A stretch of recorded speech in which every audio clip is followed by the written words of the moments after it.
A close distance. Mrs. Grace Edosa was sitting comfortably in her corner on her old sofa, a cup of tea on a stool beside her and the TV remote control in hand. It was a quiet evening, and she was set to enjoy her favorite program, Super Story. Since her twin daughters have finished university and have left home to serve their nation in various parts of the country, the house has sometimes become too quiet for her comfort, but she loves the television and her cup of tea, the few things that kept her going. Mrs. Edosa never made many friends.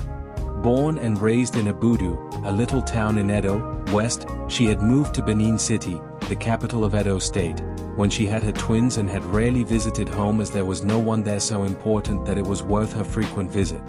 She had lost her parents many years ago, and the incident that led to their death was still very raw in her memory.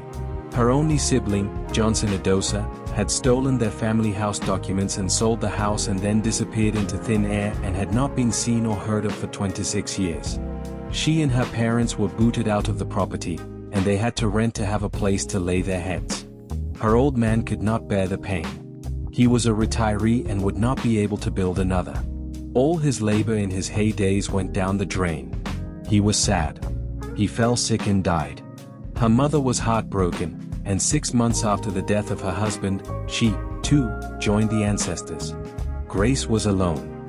Although she was not a child then, she was 30, but the manner in which the ugly incidents happened, from losing their house to the death of her parents in the space of 9 months, was some pain she has never been able to overcome. Only the children give her joy, and now they are grown-ups, she was again alone, almost all the time. She never finds it in her heart to forgive her brother, Johnson, and she doesn't care whether he is still alive or dead.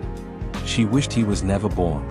She took a glance at the picture of her girls hanging on the wall. They looked good in the youth copper uniform.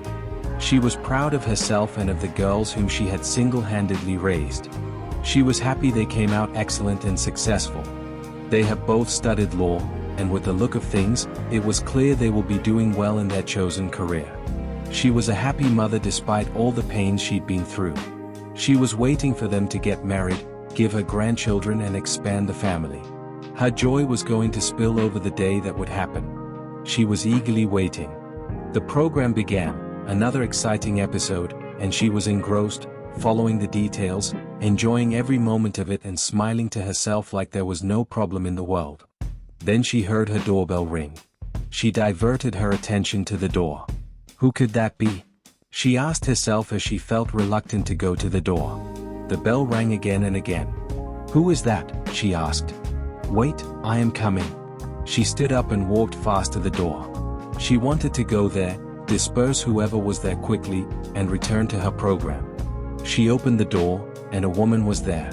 "Good evening," the woman greeted. "Good evening," Grace greeted, too. "How may I help you, please?" She was polite. "My name is Ekin, and I am very sorry to disturb you this evening," she said softly. "May I come in, please? I have something very important to discuss with you." Looking deep into the woman's face, although she was speaking softly, Mrs. Grace Edosa could see something she was struggling to understand. She seemed worried and scared, and Mrs. Edosa was afraid she wasn't a bearer of good news. "Am I safe?" Mrs. Edosa asked. "Absolutely, madam," said the lady. "But I don't know you. How easy will that be for you to open your door to a total stranger and let her into your house?" Mrs. Edosa complained. Ekin took a deep breath and composed herself. "I know, madam, it is difficult, but believe me, I am harmless and wouldn't be here if it is unimportant." Although Grace was wary of her, she moved out of the way and let her in. Why, inside, the stranger did not tardy on her mission. She went straight to the point without beating around the bush, as she had rehearsed the situation for a very long time. Mrs. Grace Edosa was not taking her visit lightly. Her message was killing her. She was instantly suffocating and finding it hard to breathe. It appears she has been hit by a train and her world was shattering before her in a flash. The life she had kept secret for over 2 decades was about to be blown out of the water. "Can you expect to be treated like this?" she finally managed to ask. "I am sorry, madam. I didn't intend to hurt you or anyone with my visit," said Ekin politely. "Then what is your intention? How can you say you didn't intend to hurt me when you walked into my house with such news?" Grace yelled, "How can I even believe you are telling the truth? Where have you been all these years?" Eakin was calm. "I am sorry," she repeated. "My story is long. I don't want to hear any of it. Please leave my house now." Eakin looked at Grace with pity. She sighed but rose to her feet. She quite expected that reaction, but she wasn't going to back down now. "I know how you feel, madam. I have felt worse over the years, yes, I have, but we have to do this, we have to find a way. Like I said, I am not here to cause trouble. Things can remain the way they are, but..." "There is no but," Grace groans. "Just leave my house and never come back here again," she says, even though she never believes herself that the strange woman will take that advice. She is scared. Eakin left, but Grace was left devastated. She didn't know how to handle the news the strange woman had just brought to her. She collapsed on her sofa and burst into tears. There was no one else she could talk to, no one else that understood the situation. She was alone in her secret life. She cursed whatever made her open the door for Eakin, the strange woman. She looked beautiful and was dressed beautifully, but deep down, she was an angel of bad news, a bad omen. She wishes her death before she gets to her destination so that the secret will go to the grave with her. Her evenings were troubled, her nights were marred with nightmares, her days were restless, and she persistently offered prayers to God for Eakin not to come back, but her. Eakin returned 3 days later. This time, Grace refused to open the door. Eakin remained at the door for over half an hour, talking politely to Grace from outside. "We have to do this, madam. No one says it will be easy, but I am here now and will not go away. Soon, people will ask questions about a woman who comes to your door every day you never open the door for. You don't want that attention, do you? Because you know what that will bring." Hearing the strange woman's ultimate truth, Grace anxiously pulled the door open. "What do you want from me? Could you please leave me alone? I beg of you, in the name of God, leave me alone." She slammed the door in her face and returned inside, but Eakin was satisfied with that day. She walked away. 2 days later, Eakin was back at Grace's door again. "I have heard what you said," Grace snapped. "I am thinking about it.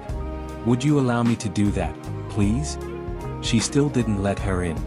"Of course. You have to think about it. Why wouldn't I allow that?" Eakin was smiling. But Grace wasn't buying into her sweet smile. "So goodbye," she slammed the door again. "Goodbye and thank you for thinking about it."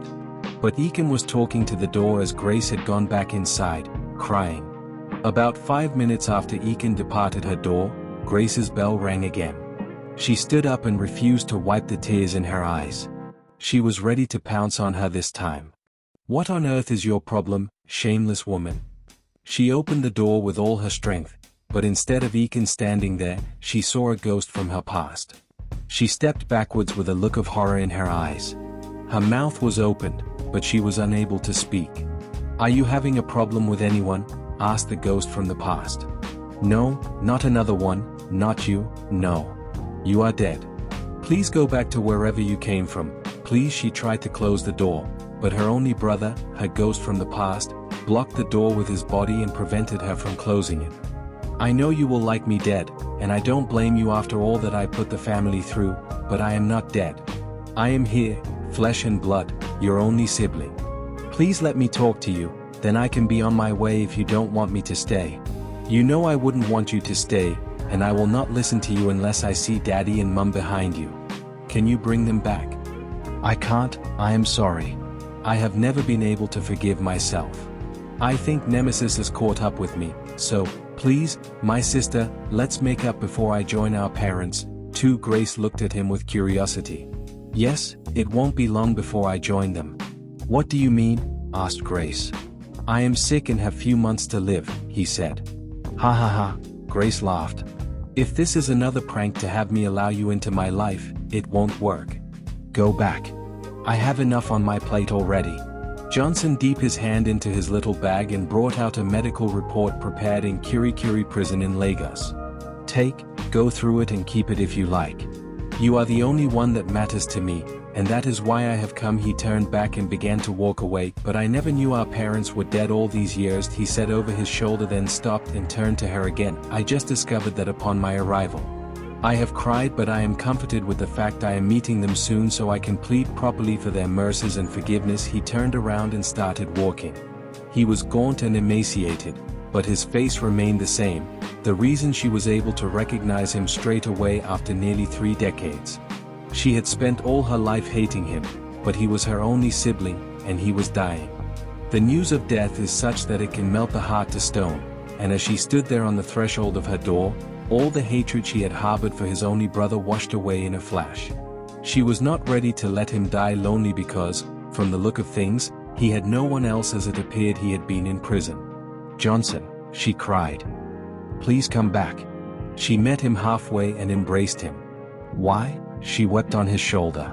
"Why did things turn out this way? I'm sorry. I was young and naive. I wish I knew then what I know now." When he said, Grace was touched. "Come inside," she said. "This report is a lie. I just found you, and you will not die." "I wish so, but it's all right. I have caused much pain to my family." "Stop that now. I have forgiven you, and I think Mum and Dad have, too. Let's put the past behind us." Johnson saw the setting of her sister's house and was struck by curiosity and ambivalence. Could it be, and could it not be? Grace saw the look in him but was not ready to delve into that with him yet. He had been away for 26 years, and she demanded some explanation. It happened that Johnson sold his father's house because someone had promised to help him to America, where he was supposed to make some quick and good dollars, come back home and replace his father's building with a far better one. But in Lagos, he was duped. When all the money was taken from him, he felt he was better off dead than returning home. He was in Lagos, homeless and jobless. He joined the area gang to survive. He began to drink and do drugs. One day, after he was so high on drugs, he met Bode Williams, the man who dubbed him of all his money, in a bar, drinking and enjoying himself with some pretty girls. Johnson was incensed. There was a man who had completely ruined his hope in life, enjoying the money he had probably taken from him by deceit. Why he, the owner of the money, was in the street, homeless, jobless and hungry? He approached Bode Williams. There were hot exchanges of bad words, and before the word jacked was used, a big fight ensued between them. In the hit of that moment, Johnson broke a bottle and stabbed Bode Williams on his neck. He fell and bled to death. Johnson was arrested, charged, and tried in court and was given a 40-year jail sentence but was released after 26 years because of ill health. "But why didn't you call or write home?" Grace lamented. "After all that I have done, I didn't want to because I didn't know how to explain that. I was better off forgotten," he said. "We were outraged, but Daddy and Mum prayed for you on their deathbed. They wished you would be okay wherever you are. How could they find it in their hearts to forgive me when they knew I was the one killing them?" Johnson faced the floor, regretting. "Well, that is the love of parents. You will never know until you have your own family." Grace smiled and went into the kitchen, preventing him from asking what was apparently on his mind. But that night, they talked. He'd asked the question, and his sister told him everything. He also told him about the strange woman Eakin's visit. Johnson was sorry. The situation was harsh. There was an imminent rain no one could prevent from falling, but he was glad he was there. He would be helping his sister and his nieces through the ordeal until colon cancer set his son. Please subscribe to our channel, like and share, and stay tuned for part 2. Thanks for watching.